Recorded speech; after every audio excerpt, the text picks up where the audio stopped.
थे और आज हम उसी प्रश्नावली के 5.2 के आगे के प्रश्न हल करेंगे। तो दो प्रश्न हमने पहले वीडियो में हल किए थे और यहाँ हम तीसरा प्रश्न हल करेंगे। तो हमारा तीसरा प्रश्न हम देखते हैं कि क्या है। हमारा तीसरा प्रश्न है जो अवकलन का प्रश्न था, साइन ax प्लस बी। इस प्रश्न का हमको सॉल्यूशन निकालना है, हमें इस प्रश्न का अवकलन करना है। तो अवकलन करने के लिए हम क्या करेंगे, यहाँ पे हम मानते हैं, माना जैसे हमने पहले वीडियो में माना था वैसे ही हम इसमें भी मानेंगे। माना y बराबर साइन ax प्लस बी और यहाँ पे हम लिखेंगे x के सापेक्ष अवकलन करने पर, यह आपको हर प्रश्न में लिखना है, x के सापेक्ष अवकलन करने पर। तो यहाँ हम फिर से मानते हैं कि यह जो ax प्लस बी दिया हुआ है, ये ax प्लस बी को हम x सपोज करेंगे, इसको हम x सपोज करेंगे कि ये हमारा x है। तो यहाँ पे हम देखते हैं कि जो साइन x का अवकलन होता है, साइन x का अवकलन हमारा क्या होता है, अगर हम साइन x का अवकलन करते हैं तो ये cos x होता है। तो जहाँ हमने x माना है, जिसको हमने x माना है, उसे उसी रूप में हम लिखते जाएंगे। तो जब हम अवकलन करेंगे तो dy अपॉन dx और d upon dx sine ax plus B. फिर से हम इसे लिखते हैं dy अपॉन dx और अब हम साइन x का अवकलन करेंगे, क्योंकि हमने माना है कि ये x के रूप में है तो साइन x का हो जाता है हमारा cos x। ax plus B को हम cos के रूप में लिखेंगे और x की जगह x ना दे करके ax प्लस बी दिया हुआ है, तो इसलिए हम इसका दोबारा डिफरेंशियल, दोबारा अवकलन करते हैं। ये हमने लिखा। तो इसके आगे हम इसको सॉल्व कर लेते हैं। dy अपॉन dx बराबर cos x, cos ax plus b को लिखते हैं और जो डिफरेंशियल है ax और b का, इनको अलग अलग करेंगे। तो हम यहाँ पे अलग अलग यही लिख लेते हैं और यहाँ सीधा आंसर लिखेंगे। तो देख सकते हैं आप d अपॉन dx ax का अगर हम करते हैं तो ये आपका आता है a इंटू 1, इसका मतलब है a आएगा। अगर आप d अपॉन dx ax का निकालते हैं तो आपका a आएगा। क्यों a आएगा, क्योंकि जब भी कोई आपका अल्फ़ाबेट होता है या कोई अंक होता है, जैसे a b c d है या फिर आपका 1 2 3 है, तो वो अंक आपका यहाँ पे आ जाएगा या अल्फ़ाबेट आपका इधर आ जाएगा और अवकलन सिर्फ पीछे वाले भाग का होगा, यानी x का होगा। तो a हमारा जो आगे जाता है वो, और जो हमने अवकलन किया है उन दोनों का मल्टीप्लाई करेंगे तो हमारा यहाँ पे a आ रहा है, यानी ax का जो अवकलन करेंगे वो कितना आएगा, हमारा a आएगा। और प्लस b का अवकलन, किसी भी सिंपल अल्फ़ाबेट का अवकलन या किसी अंक का अवकलन होता है 0, तो इसलिए यहाँ पे हमारा 0 आएगा। अब यहाँ पे आप इसका आंसर देख सकते हैं कि ये आपका आंसर आ रहा है cos ax प्लस बी, और यदि इन दोनों को आप जोड़ते हैं तो ये a आता है। अब आप यहाँ पे लिखिए, जो आंसर है आपका dy upon dx is equal to a को आप आगे लिख लीजिए और cos ax प्लस बी, यही आपका इस प्रश्न का हल होगा।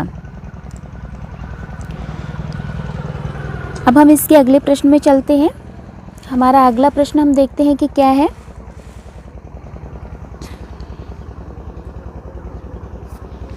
तो हम यहाँ पे देखते हैं हमारा अगला प्रश्न, जो कि चौथा प्रश्न है। ये प्रश्न है हमारा सेक और ब्रैकेट में tan रूट x, ये हमारा प्रश्न है। लेकिन जहाँ भी रूट की बात आती है वहाँ पर हम रूट वाले प्रश्नों में थोड़ा सा डर जाते हैं, लेकिन यहाँ डरने की कोई ज़रूरत नहीं है। हम इन प्रश्नों को समझ करके हल करेंगे। तो सेक tan रूट x का अगर हम अवकलन करते हैं तो सबसे पहले वही लिखेंगे, y बराबर सेक और tan रूट x लिखेंगे और फिर से वही हमको लिखना है x के सापेक्ष अवकलन करने पर, जिसे आप बार बार लिखेंगे।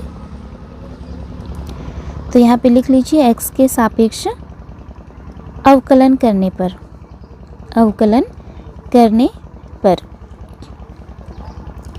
आप अवकलन कर दीजिए d अपॉन dx सेक tan रूट x का लिखेंगे। तो यहाँ पे बिल्कुल वैसे ही जैसे हम पहले के प्रश्नों में मानते हैं कि इसको x की जगह हमने माना है, तो इसे भी हम क्या करेंगे, x की जगह पर ही मानेंगे। अब यदि हम इसको x की जगह पर मानते हैं तो हमें क्या करना है कि हम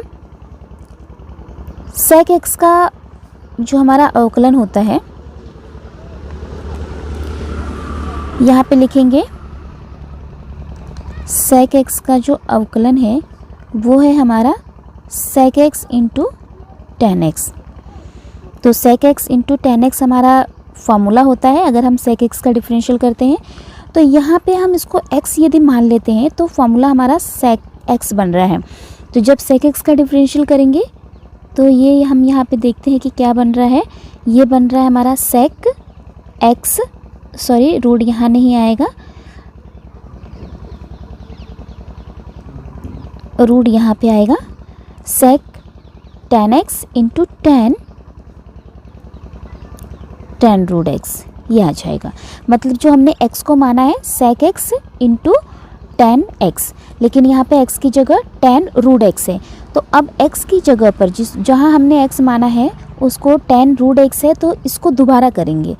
तो यहाँ पे हमने tan रूट x को दोबारा अवकलन करेंगे। अब जब हम यहाँ पे दोबारा अवकलन करेंगे तो देखिए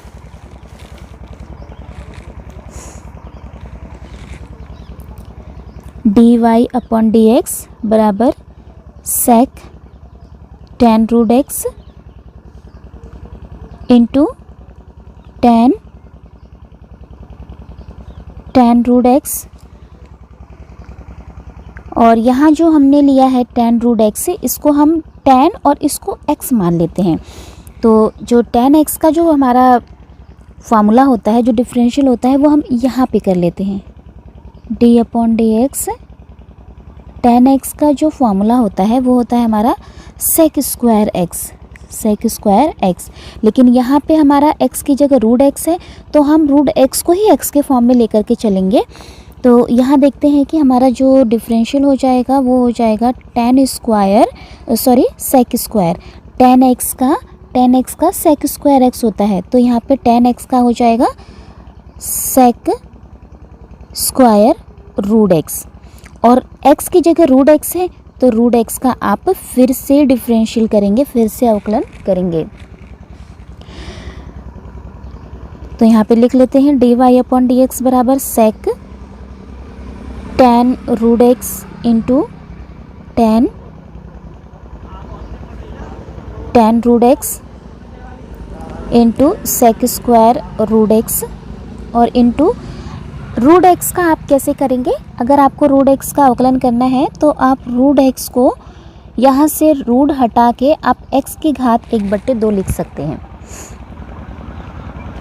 यहाँ देखिए, यहाँ आप क्या करेंगे कि जो रूट x है, रूट x को आप हटा करके x की पावर 1/2 कर सकते हैं। तो जब आप रूट हटा के 1/2 करेंगे तो ये आपका किस फॉर्म में बन जाता है, ये आपका बन जाता है x की पावर n की फॉर्म में। तो अब अगर ये आपका x की पावर n की फॉर्म में बन जाता है तो यहाँ पे आप फॉर्मूला लगाएंगे x की पावर n का। तो वही सेम प्रोसेस होना है कि n हमारा आगे आएगा और n में से 1 हमारा घट जाएगा। तो यहाँ पे x की पावर 1/2 का जो हमारा अवकलन होगा वो हो जाएगा 1/2, क्योंकि जो 1/2 है वो हमारा आगे आ जाएगा, और x की पावर 1/2 माइनस 1 हो जाएगा। तो यहाँ पे हम देखते हैं कि आपका जो आंसर आएगा 1/2 x की पावर माइनस 1/2 आएगा।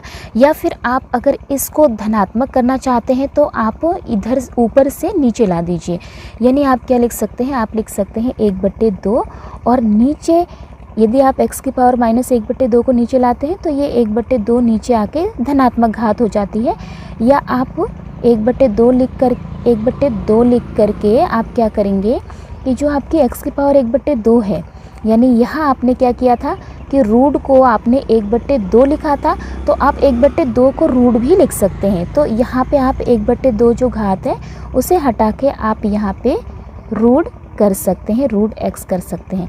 तो ये आपका जो आंसर है, यानी x की पावर जो रूट x है इसका डिफरेंशियल कितना आएगा, 1/2 रूट x आएगा। तो आप यहाँ पे डायरेक्टली लिख सकते हैं 1/2 रूट x। और यही आपका आंसर होगा। इसे आप अच्छी तरह से संयोजित कर लीजिए, मैनेज कर लीजिए। तो dy/dx बराबर आपका क्या आ जाएगा, ये आ जाएगा sec tan root x into tan root x into sec square root x, और पूरे के बट्टे आप 2 रूट x कर लीजिए। अगर आप इसको आंसर शीट में चेक करेंगे तो आपका हो सकता है कि sec स्क्वायर x पहले दिया हो और tan रूट x वाला पार्ट आपको पहले दिया हो, लेकिन इससे कोई फ़र्क नहीं पड़ता है क्योंकि ये सभी आपके मल्टीप्लाई में है, सभी आपके क्या हैं, इनटू में दिए हुए हैं। तो इसलिए आप अगर आगे पीछे लिखना चाहते हैं, अगर इस वाले पार्ट को आप आगे लिखना चाहते हैं तो आप लिख सकते हैं जैसा कि आपको उत्तरमाला में दिया हुआ है। और लेकिन आपका यह आंसर बिल्कुल भी सही उत्तर होगा। तो यहाँ हमने जो एक्सरसाइज 5.2 थी उसके बचे हुए पार्ट को यहाँ पे हमने सॉल्व किया। इसके अगले भाग को हम अगली वीडियो में सॉल्व करेंगे।